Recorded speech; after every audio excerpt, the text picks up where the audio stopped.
দেখুন, east Bengal Durand cup champion হয়ে গেছে। সেই চ্যাম্পিয়ন হওয়ার পরে এখনো কিন্তু খুশির রেশ কাটছেই না, উৎসব আনন্দ চলছে। আর গতকাল তো আবার ইস্ট বেঙ্গল কলকাতা লিগের ম্যাচও জিতেছে, কালীঘাট এমএস কে তারা 1-0 গোলে হারিয়েছে। ফলত উৎসবের পর উৎসব হচ্ছে। এর মধ্যে নতুন ডিফেন্ডার তার সাইন হয়েছে, তা সেটাও কিন্তু অফিসিয়াল অ্যানাউন্সমেন্ট হয়ে গেছে। গতকালকে আমি একটা ভিডিও দিয়েছি, সেই ভিডিওটা আপনারা দেখে নিতে পারেন অতি অবশ্যই। যে গতকাল অবশ্য বেরিয়ে এসছে যে মোহনবাগান তারাও একটা প্লেয়ারকে সাইন করাচ্ছে, এখনো সাইনটা হয়নি, অফিসিয়াল দেয়নি। তবে তারা ওই ছিনিয়ে ঠিনিয়ে নিয়ে এসছে, হাইজ্যাক করে নিয়ে এসছে বলে সোশ্যাল মিডিয়া একেবারে ছেয়ে গেছে। চেন্নাই মানে অলমোস্ট ডান করে দিয়েছিল ডিল, সেখান থেকে হাইজ্যাক করে নিয়ে এসছে। কতটা দেউলিয়া হলে একটা দল এরকম করতে পারে? কেন ভাই, নিজেরা কোনো স্কাউটিং করো না কেন? আমার তো মনে হয় যে মোহনবাগান যে কাজটা এত আগে করতো সেটা লাস্ট কয়েক বছর কি তারা বন্ধ রেখেছে? মানে অন্যান্য দল কে কি করবে, তাদের প্লেয়ারকে চিনিয়ে চিনিয়ে নিয়ে এসে বড় দল করবে। এখন এই মোহনবাগানে কিন্তু জেমি ম্যাকলারের মতন প্লেয়ারকে নিয়ে এসেছিল, জেসন কামিংস কে নিয়ে এসেছিল, কিংবা ওই আরো যে বিদেশিদের নিয়ে এসেছিল, ভালো ভালো মানে বিদেশিকে তারা নিয়ে এসছে। তারা আজকে এরকম কেন করছে বুঝতে পারছি না। কোথায় সমস্যা তাদের হচ্ছে, হঠাৎ করে কি এমন হলো? তো যাই হোক, তো দেখা যাক এবার ইস্ট বেঙ্গলের যে বিদেশি ডিফেন্ডারকে সাইন করানো হয়েছে, বছর 34-এর, অনেকে অনেক কথা বলছেন, কিন্তু আমিও বলেছি তার বয়সটা একটা ফ্যাক্টর। বাট স্টিল আমি বলবো যে তাকে দেখতে হবে, অতি অবশ্যই দেখতে হবে তার খেলা। মাঠে খেলা না দেখে মন্তব্য করাটা ঠিক নয়। তবে সে এখন ফিট রয়েছে, ম্যাচ খেলে আসছে ইস্ট বেঙ্গলে খেলতে। এই 14ই অগস্টও সে ম্যাচ খেলেছে বলে জানতে পারছি, মানে দিন 10 আগেও সে ম্যাচ খেলেছে। এটা ভালো জিনিস যে ম্যাচের মধ্যে রয়েছে, কোনো চোটাঘাত নেই, সেটা একটা বড় দিক। কারণ ইস্ট বেঙ্গলের সামনে এই মুহূর্তে এএফসি চ্যাম্পিয়ন্স লিগ 2 এর গ্রুপ লিগের ম্যাচগুলো রয়েছে। ইফিয়ংও খুব দ্রুত চলে আসবে, তার ভিসা সমস্যার জন্য সে ডুরান্ড কাপের ফাইনালটা খেলতে পারলো না।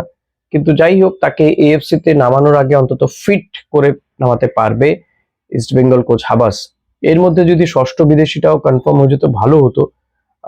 ষষ্ঠ বিদেশি একজন স্ট্রাইকারই হবে। তবে সব থেকে বড় কথা হচ্ছে আর্থিক পরিস্থিতি। আর্থিক পরিস্থিতির একটা রদবদল অতি অবশ্যই দরকার। দেখুন, ইমামি তারা থাকছে অ্যাজ এ স্পন্সর হিসেবে, ইনভেস্টর নয়। তাই ইস্ট বেঙ্গল যত দ্রুত একজন ভালো ইনভেস্টর পেয়ে যাবে ততই ভালো। তবে এই ফাইনাল ম্যাচটা জেতার দিন, ডুরান্ড ফাইনাল মানে জেতার দিন বা চ্যাম্পিয়ন হওয়ার দিনকে দেখলাম দেবব্রত সরকার সাংবাদিকদের সঙ্গে কথা বলতে বলতে সৌরভ গঙ্গোপাধ্যায় ফোন করলেন। তো এখন যদি বড় বড় লোকেরা ফোন করছেন এবং এটা তাদের সঙ্গে যোগাযোগ রয়েছে, সেসব ঠিক আছে। কেউ কেউ আবার এর মধ্যে অনেক কিছু খুঁজে পান, আমি এসবে খুঁজতে রাজি নই। তো সেটা ভালো, কিন্তু এর হাত ধরে এই যে পরপর দুটো টুর্নামেন্ট চ্যাম্পিয়ন হওয়া 3 মাসের মধ্যে, ইস্ট বেঙ্গলেরই এখন তো সবচেয়ে বেশি বড় বড় ইনভেস্টর পাওয়া উচিত। অন্যান্য দেশ হলে তো তাই হতো। ভারতের অনেক ব্যবসায়ী আছে যারা বিদেশে টিম টিম কেনেন, বাট এখানে কেন কিনছেন না আমি বুঝতে পারছি না। ক্রিকেটে কোটি কোটি টাকা খরচা হচ্ছে, তার ফুটবলটা সামগ্রিকভাবে সবাই যে নেগলেক্ট করছে, সেটা সবচেয়ে বড় উদাহরণ হচ্ছে তো এই জামশেদপুরকে ছেড়ে দেওয়া। জামশেদপুরের সত্ত্ব বেছে দেওয়া হলো চার্চিল ব্রাদার্সকে। একদিকে চার্চিল ব্রাদার্স কতটা আগ্রহী ছিল আবারও ভারতের ফুটবলের মূল স্রোতে ফিরে আসতে, আর একদিকে দেখুন কেমন জামশেদপুরের মতন টিমটাকে ছেড়ে দিল টাটা। তো এগুলো বড় বড় কোম্পানিরা, তারা যদি এই বিষয়গুলোতে এগিয়ে না আসে, রিলায়েন্স চলে গেছে, টাটা চলে গেল, তো আগামী দিনগুলো তো ভারতীয় ফুটবল আরো অন্ধকারের দিকে চলে যাচ্ছে। হ্যাঁ, এখন এআইএফএফ তারা একটা খুব তোড়জোড় করছে কি ওয়ার্ল্ড কাপ খেলা টিমগুলোর সাথে ভারতীয় দলকে নামানোর। এটা মানে ছেঁড়া কাতায় শুয়ে লাখ টাকার স্বপ্ন দেখা না? আপনাদের মনে হচ্ছে না? দেখুন, এটা তো বিং আ ইন্ডিয়ান, এটা ভাবতে ভালো লাগছে যে আমরা ব্রাজিলের বিরুদ্ধে খেলবো, পানামার বিরুদ্ধে খেলবো, আমরা কেপ ভার্দের বিরুদ্ধে খেলবো, ওয়ার্ল্ড কাপ খেলা টিমগুলোর বিরুদ্ধে খেলবো, এটা খুব ভালো। কিন্তু আমরা কি এগুলো খেলার সত্যিই যোগ্য? একটা ক্লাস 5-এর ছেলেকে যদি মানে উচ্চ মাধ্যমিকে বসিয়ে দেওয়া হয়, বা তাকে যদি ওই সায়েন্টিস্ট হওয়ার পরীক্ষায় বসিয়ে দেওয়া হয়, ডাক্তারি পরীক্ষায় বসিয়ে দেওয়া হয়, সে কি পারবে করতে? ঠিক তাই হাল। আমরা ক্লাস 5-এও পড়ি না ফুটবলে, আমরা ওই ইনফেন্ট ফিনফেন্টটা পড়ি বড় জোর। আর ব্রাজিল ফ্রাজিল হচ্ছে ধরুন ডক্টরেট হয়ে গেছে, তার তো বেশি কিছু যদি থাকে তো তাই।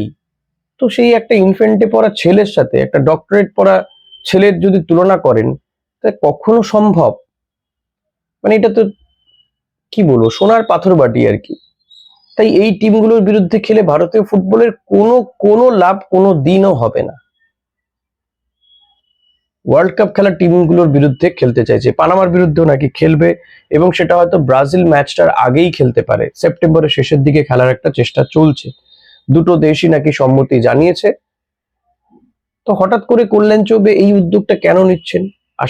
আসিয়ান কাপটা খেলতে গেল না, যেখানে প্রায় র্যাঙ্কিং এ সমমানের টিমগুলো ছিল, হ্যাঁ 19-20 টিমগুলো ছিল, সেগুলোর সাথে খেললে বরং আমাদের র্যাঙ্ক উন্নত হওয়ার মানে একটা ভালো সময় ছিল আর কি, অপরচুনিটি ছিল, টাকা পয়সা আসতো ফুটবল ফেডারেশনের কাছে। আর এইগুলোতে খেলে কারি টাকা খরচা করা হচ্ছে, কিন্তু র্যাঙ্কিং এ কোনো উন্নতি তো হবেই না, আরো বরং ডুববে।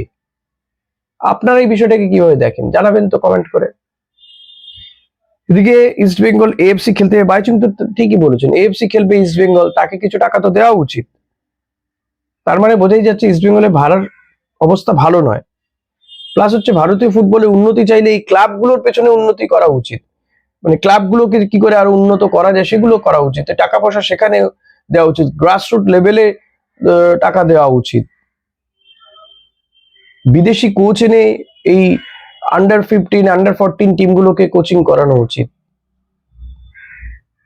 তা না করে কি সব করছে জামশেদপুর, তারা জামশেদপুর এফসি টিমটা তুলে নিল। ভারতীয় ফুটবলের হাল যদি এতটাই ভালো হতো তাহলে কি এটা হতো? আপনারা তো যাবেন ব্রাজিল ম্যাচ দেখতে,